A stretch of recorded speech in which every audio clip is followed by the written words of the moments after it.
पूजेसाठी लागणारे साहित्य: पाट, एक चौरंग, लाल वस्त्र, पाटावर अंतरण्यासाठी आसन, माळ, नित्यसेवा, गुरुचरित्राची पोथी, एक नारळ, 4 विड्याची पाने, 2 सुपाऱ्या, संकल्पासाठी तांदूळ, पाणी, 1 वाटी फुले. नियम: आदल्या दिवशी 1 गाय व 4 कुत्र्याला नैवेद्य देणे. 7 दिवस ब्रह्मचर्य पाळावे. जमिनीवर चटई सतरंजी घालून झोपणे. 7 दिवस कोणाच्याही घरी अन्न शिजवलेले खाऊ नये.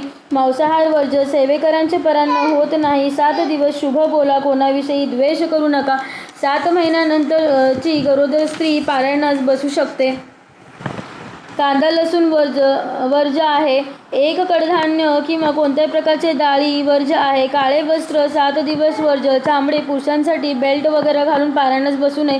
श्री गुरुचरित्र हा 5वा वेद मानला जातो. यामुळे रोज रात्री पारायण काळात अभद्र बोलले गेले, वागले गेले, शब्द उच्चार चुकीचे झाले यास्तव क्षमा याचना म्हणून रोज रात्री किंवा झोपण्यापूर्वी विष्णू सहस्त्रनामाचं वाचन